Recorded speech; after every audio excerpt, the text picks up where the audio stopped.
ముందుగా సివిఆర్ ఓం ప్రేక్షకులకు, సివిఆర్ యాజమాన్యానికి దీపావళి పండుగ శుభాకాంక్షలు. వక్రతుండ మహాకాయ కోటి సూర్య సమప్రభ నిర్విఘ్నం కురు మే దేవ సర్వకార్యేషు సర్వదా. గురవే సర్వలోకానాం విషజే భవరోగిణాం నిదయే సర్వవిద్యానాం దక్షిణామూర్తిమీడే. దీపం జ్యోతి పరబ్రహ్మ దీపం జ్యోతి సర్వతమోపహం దీపేన సాధ్యతే సర్వం సంధ్యాదీపం నమోస్తుతే. దీపావళి పండుగలు అనగానే మనలో ఆనందోత్సాహాలు, కేరింతలు, దీపాల వెలుగులు, ధనలక్ష్మీ పూజలు, టపాకాయల జిలుగు వెలుగులు, ధ్వనులు అన్నీ మనకి మదిలో గుర్తుకు వస్తాయి. దీపావళి, దీప ఆవళి అంటే దీపాల యొక్క సమూహము. ఈ దీపావళి పండుగను కుల మత భేదాలు లేకుండా ప్రపంచవ్యాప్తంగా అందరూ చేసుకునే పెద్ద పండుగ. అయితే ఈ యొక్క దీపాల వలన మనకి జ్ఞానాన్ని, అలాగే మంచి మార్గాన్ని, అలాగే బ్రహ్మస్వరూపం కాబట్టి బ్రహ్మజ్ఞానాన్ని, త్రిమూర్తి స్వరూపము, త్రిశక్తి స్వరూపము కనుక ఈ యొక్క దీపావళి పండుగకు ఈ దీపాల యొక్క ప్రాధాన్యత ఎంతో ఉంటుంది. దీపంలో మనము నీలపు రంగు, పసుపు రంగు, తోపు రంగు వంటివి మనము దర్శించవచ్చు. ఇవి త్రిశక్తులైనటువంటి మహాకాళి, సరస్వతి, మహాలక్ష్మీదేవుల స్వరూపం. అలాగే సత్వ, రజో, తమో గుణాలకు స్వరూపము.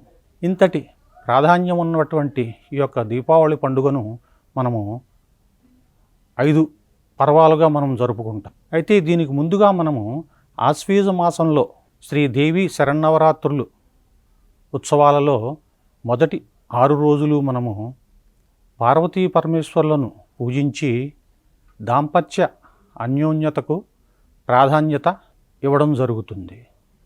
అలాగే 7వ రోజు అయినటువంటి మూలా నక్షత్రం రోజున అమ్మవారి నక్షత్రం కనుక ఆ యొక్క పూజలో మనము విద్యను, జ్ఞానాన్ని పొందే ప్రాధాన్యతను మనం తీసుకోవడం జరుగుతుంది.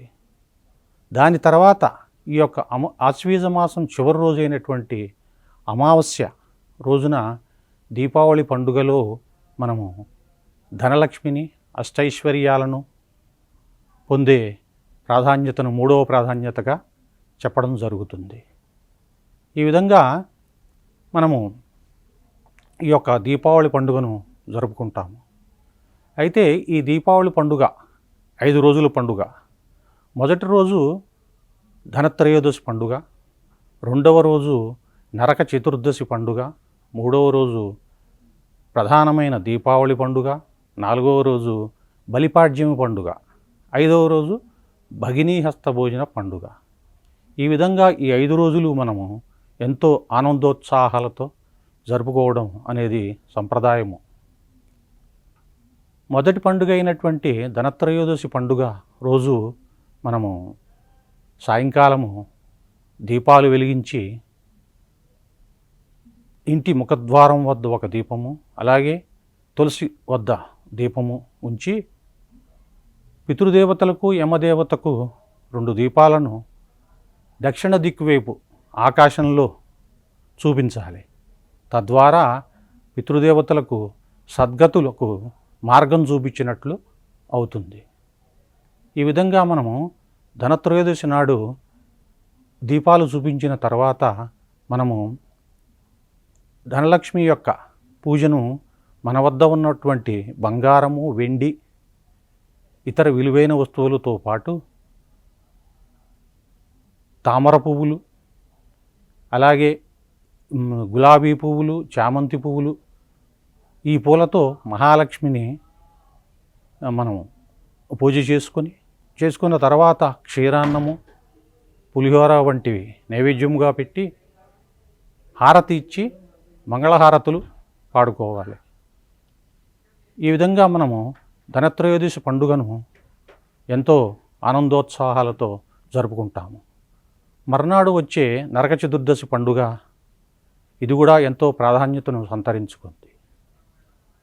ఈ నరక చతుర్దశి పండుగ రోజున మనము ఈ పండుగను ఎందుకు జరుపుకుంటున్నాము అనే విషయాన్ని మనం తెలుసుకోవాలి.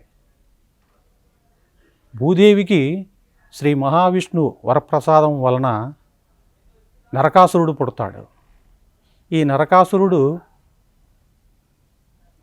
తమో గుణాలతో రాక్షస తత్వాలతో ఉండి ఘోర తపస్సు చేసి తల్లి నుండి తప్ప ఇతర ఎవరి వద్ద నుండి తనకు మరణం ఉండకూడదనే వరం కోరుకొని ఆ రకంగా అతను ప్రవర్తిస్తూ ఉంటాడు. మానవులు, ఋషులు, దేవతలు ఈ యొక్క నరకాసురుని యొక్క బాధలను తట్టుకోలేక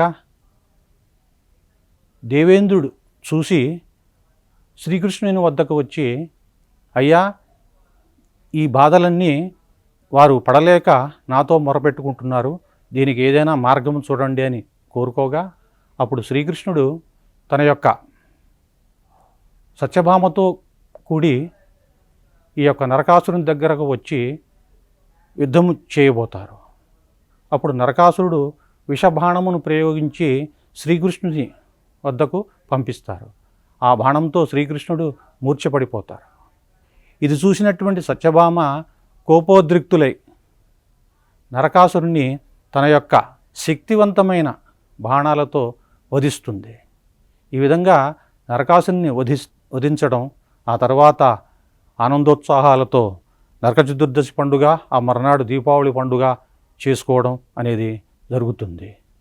అలాగే మనకి మన దక్షిణ భారతదేశంలో శ్రీరాముడు రావణాసురుని వధించిన రోజు కూడా ఈ యొక్క దీపావళి రోజునే. అలాగే మనకి నరసింహస్వామి హిరణ్యకశపుని వధించిన రోజు కూడా ఈ యొక్క దీపావళి రోజునే. అలాగే మనకి ఈ పాండవులు అజ్ఞాతవాసం వీడిన రోజు కూడా ఈ యొక్క దీపావళి పండుగ రోజునే. ఇలా మనకి ఎన్నో ప్రముఖమైనటువంటి పురాణ గాథలు మనకు ఉన్నాయి. ముఖ్యంగా నరకాసుర వధ వలన ఈ యొక్క నరక చతుర్దశి ఏర్పడడం, ఆ రోజు ఈ యొక్క నరక చతుర్దశి పండుగను ప్రజలందరూ ఆనందోత్సాహాలతో జరుపుకోవడం మనం చూస్తూ ఉన్నాము. ఆ రోజున అర్ధరాత్రి తర్వాత నరక చతుర్దశి ఉన్న గడియలలో నరకాసురుని వధ జరుగుతుంది కాబట్టి ఆ తెల్లవారుజామున ఈ యొక్క వధ జరిగిన తరువాత ఈ టపాసులు మొదలైనవి కాల్చి తైలాభ్యంగన స్నానం చేయడం, అంటే నువ్వులతో తలంటుకొని శరీరాన్ని మర్దన చేసుకొని మనము తైలాభ్యంగన స్నానం చేయడం. ఎందువలనంటే ఈ యొక్క తైలంలో లక్ష్మీదేవి ఉంటారు. అలాగే నీటిలో గంగాదేవి ఉంటారు. అందువలన ఈరోజు నరక చతుర్దశి నాడు ఈ యొక్క తైలాభ్యంగన స్నానము ఎంతో ప్రాముఖ్యతను సంతరించుకుంటుంది. తైలే లక్ష్మి జలే గంగా దీపావళి తిదే వసేత్ అలక్ష్మీ పరిహారార్థం తైలాభ్యంగో విధేయతే. ఈ విధంగా మనం తైలాభ్యంగన స్నానం చేసుకొని శుభ్రపరచుకోవాలి. వీలైన వాళ్ళు ఈ యొక్క నదీ స్నానంకి ప్రాముఖ్యతనిస్తే ఎంతో ఉత్తమంగా ఉంటుంది. ఎందువలనంటే నది వద్ద అంగీరసుడు మొదలైన ఋషులు వారి యొక్క తపోశక్తి మనకి లభిస్తుంది. అలాగే మనము ఉషోదయ కాలంలో స్నానం చేస్తాం కాబట్టి ఉషోదయ సూర్యకిరణాలు మన మీద ఉంటాయి. అలాగే నక్షత్ర కాంతి కూడా మన మీద దాని యొక్క ప్రభావం ఉంటుంది. ఇంతేకాక ఈ యొక్క నీటికి అధిదేవత అయినటువంటి వరుణుడు యొక్క శక్తి కూడా మనలో వస్తుంది. ఇవన్నీ కాకుండా మనకి ఆకాశగంగా స్నానం కోసం ఈ యొక్క ఋషులు వారు స్నానం చేసి వెళ్తూ ఉండగా వారి యొక్క పరోక్ష దర్శనము, వారి యొక్క ఆశీర్వాదం కూడా మనలో మనము పొందవచ్చు. ఈ విధమైన ఇన్ని ప్రముఖమైనటువంటి పుణ్యకరమైనటువంటి నదీ స్నానము చేయడము ఎంతో ఉత్తమోత్తమము. ఈ విధంగా స్నానము ఆచరించిన తర్వాత మనము దీపం వెలిగించి దక్షిణం వైపు యముని ధ్యానించి నమస్కరించి ఆ తర్వాత మనము నిత్య దీపారాధన నిత్య పూజాదులు చేసుకొని పెద్దలకు నమస్కరించి తీర్థప్రసాదాలు తీసుకొని ఆ తరువాత మనం క్రొత్త బట్టలు ధరించటం, పాదబట్టలను ముందుగానే తీసేసి పాతవి చినిగినవి ముందుగానే తీసివేసి క్రొత్త బట్టలను ధరించిన తర్వాత మనము ఆనందోత్సాహాలతో బంధుమిత్రులతో కలిసి మధ్యాహ్న భోజనం గావించటం, ఆ తర్వాత సాయంకాల సమయంలో ప్రదోషకాలంలో దీపాలను వెలిగించి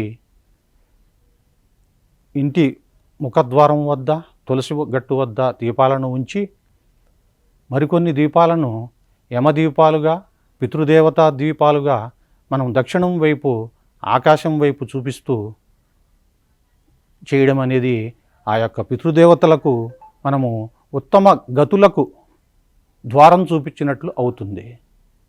ఈ విధంగా చూపించిన తరువాత మనము ఆలయానికి వెళ్ళి దీపారాధన చేసుకొని దీపదానం చేస్తే మరింత మంచిది. తల్లిదండ్రులు పితృదేవతలకు కూడా ఉత్తమ గతులు లభిస్తాయి. ఈ విధంగా చతుర్దశి రోజు సాయంకాలము మనము ఈ పండుగను జరుపుకున్న తర్వాత మరునాడు ప్రధానమైనటువంటి దీపావళి పండుగ వస్తుంది. ఇది ప్రదోషకాలంలో అమావాస్య రోజు, ప్రదోషకాలంలో అమావాస్య ఉన్న రోజు ఈ యొక్క దీపావళి పండుగ వస్తుంది. కాబట్టి ఈ దీపావళి పండుగ ఈ 5 పండుగలలో 3వది ప్రధానమైన పర్వము అని చెప్పవచ్చు. ఆ రోజు మనము తెల్లవారుజామునే నిద్రలేచి కాలకృత్యాలను తీర్చుకొని దీపారాధన చేసుకొని నిత్యపూజలు గావించి మనము తీర్థప్రసాదాలు తీసుకొని పెద్దల యొక్క ఆశీర్వాదం తీసుకొని బంధుమిత్రులతో ఆనందోత్సాహాలతో పిండి వంటలతో భోజనం చేసుకొని సాయంకాల ఉషోదయ కాలంలో ప్రదోషకాలంలో మనము దశదిక్కుల అమర్చే దీపాలను ఏర్పాటు చేసుకోవటం, ఆ దీపాలను ముఖద్వారం వద్ద తులసిగట్టు వద్ద ఉంచడం, కొన్ని దీపాలను యమద్వీపము పితృదేవతల దీప దర్శనం కొరకై దక్షిణ దిక్కు వైపు చూపించటం, అలాగే చూపించడం ద్వారా వారికి సద్గతులు కలుగుతాయి. అంటే ఇక్కడ ఒక చిన్న విషయము, మనం మహాలయ పక్షంలో మనకు పితృదేవతలు వాయు రూపంలో వస్తారు. ఆ వచ్చిన వారికి తిరిగి సాగనంపడం కోసం ఈ యొక్క దీపాల ద్వారా మనం వారికి దారి చూపించినట్లు అవుతుంది. పూర్వము దివిటీలు కొట్టేవారు. అంటే ఇది చాలా సులువైన పద్ధతి, చాలా కాంతివంతమైన పద్ధతి. ఎందుకంటే ఒక కర్ర మొక్కను తీసుకుని దానికి గుడ్డ చుట్టి నూనెలో ముంచి దీపం వెలిగించి ఆ దీపాన్ని మనము ఈ దక్షిణ దిక్కు వైపు ఆకాశం వైపు చూపించిన తర్వాత కింద కొట్టేయాల్సి ఉంటుంది. ఆ విధంగా చేస్తే వారికి ఉత్తమగతులు సద్గతులు కలుగుతాయని పూర్వము చేసేవారు. ఇప్పుడు కూడా మనము ఎంతో సులువైనది కాబట్టి ఆ విధంగా కూడా చేయవచ్చు. దీపం అంటే చింతకాంతి వృత్తంలో ఉంటుంది. అలాగే కాగడాలు దివిటీలు అంటే పెద్ద పెద్ద వెలుగు ఉంటుంది కాబట్టి ఆ విధంగా చేయడం అనేది కూడా మనము చేయవచ్చు. ఈ విధంగా దీపకాంతులు చూపించిన తర్వాత మనము ధనలక్ష్మీదేవి పూజ చేయాలి. మన వద్ద ఉన్న వెండి బంగారం మొదలైన వాటిని ఆవు పాలతో కడిగి కొత్త ధనమును ధనలక్ష్మీదేవి వద్ద ఉంచి తామర పువ్వులు, గులాబీ పువ్వులు, చామంతి పువ్వులతో పూజ చేసి క్షీరాన్నము, పులిహోర మొదలైన పిండి వంటలు నైవేద్యంగా గావించి హారతులు ఇచ్చి భక్తి సంగీత పాటలు పాడడం, తర్వాత తీర్థప్రసాదాలు తీసుకోవడం మొదలైనవి చేసుకోవాలి. ఆ తరువాత మనము టపాకాయల విషయము, అలాగే టపాకాయల ధ్వనులు, అలాగే చిచ్చుబుడ్ల రంగురంగుల జిలుగు వెలుగులు వాటిని చూసి కేకలు కేరింతలు మొదలైనవి చేయడం, ఈ విధంగా మనము టపాకాయలుతో మనము ఎంతో ఆనందోత్సవాలు పొందవచ్చు. తద్వారా లక్ష్మీదేవి కటాక్షం కూడా మనకి లభిస్తుంది.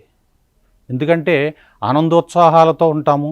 వాతావరణం అంతా అంతకుముందు వచ్చిన కాలుష్యానికి ఈ యొక్క ధ్వని పొగలతో కాలుష్య నిర్మూలన కూడా జరుగుతుంది. ఈ విధంగా మనము ఆ యొక్క టపాకాయలను కాల్చుకోవడం, ఆ తర్వాత కాళ్ళు చేతులు కడుక్కొని ఇంటికి వచ్చి తీపి పదార్థాలు విందులు చేసుకోవడం అనేది ఎంతో ప్రాముఖ్యతను సంతరించుకుంటుంది. ఈ విధంగా అదే రోజు అర్ధరాత్రి కూడా శ్రీ ధనలక్ష్మీదేవి పూజ చేసుకోవడం కూడా మనకి ఆనవాయితీగా ఉంది. ఈ విధంగా దీపావళి పండుగ రోజున ఎంతో ఆనందోత్సాహాలతో పండుగను చేసుకోవడం జరుగుతుంది. ఆ మర్నాడు అనగా 4వ పర్వం బలిపాడ్యం పండుగ. ఇది కూడా చాలా ప్రాంతాలలో దాదాపు దీపావళి లాగానే చేస్తారు. అందరూ ఈ రోజున దీపాలు వెలిగించి దీపావళి పండుగలాగానే చేసుకుంటారు. ఈరోజు వామదేవుడు ఈ యొక్క బలిచక్రవర్తిని పాతాళలోకంలోకి పంపిన రోజుగా మనం ఈ రోజును పండుగ చేసుకుంటాము. అలాగే శ్రీకృష్ణుడు గోవర్ధనగిరి చిటికెన వేలుతో ఎత్తిన రోజు కూడా ఇదే రోజు కావడంతో మనము ఈ యొక్క వామదేవుడిని శ్రీకృష్ణుని ఆరాధించి ఎంతో ఆనందోత్సాహాలతో ఈ యొక్క బలిపాడ్యమి రోజు కూడా మనము దీపావళి పండుగలో భాగంగా చేసుకుంటాము. ఆ తర్వాత చివరి పర్వమైనటువంటి భగినీ హస్త భోజనము. ఈ భగినీ హస్త భోజనం, భగినీ అంటేనే తోబుట్టు అంటే చెల్లెలు, అక్క, సోదరి మణుల యొక్క పండుగ ఇది. వారి మధ్య ప్రేమానుబంధాలు, సహాయ సహకారాలు మొదలైనవి తెలియజేసే పండుగ. ఎందుకంటే చెల్లెలు కానీ అక్క కానీ తన చేతి వంటతో భోజనం చేసి అన్నకు కానీ తమ్ముడికి కానీ స్వయంగా పిలిచి పెట్టడం, ఆ భోజనం చేసిన తృప్తితో అన్న కానీ తమ్ముడు కానీ అక్కకు కానీ చెల్లెకు కానీ తగిన కానుకలు ఇవ్వడం, సంతోషపరచడం మొదలైనవి ఈ యొక్క అన్నా చెల్లెళ్ళ అక్కా తమ్ముళ్ళ యొక్క ప్రేమానురాగాలు. సంవత్సరానికి ఒకసారైనా ఇవి పునరావృతం కావడం అనేది ఎంతో సంతోషదాయకము, ఆనందదాయకము, తృప్తిదాయకము.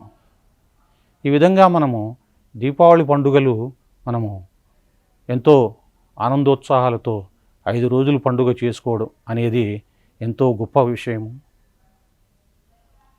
సర్వే జన సుఖినో భవంతు, సమస్త సుఖినో భవంతు.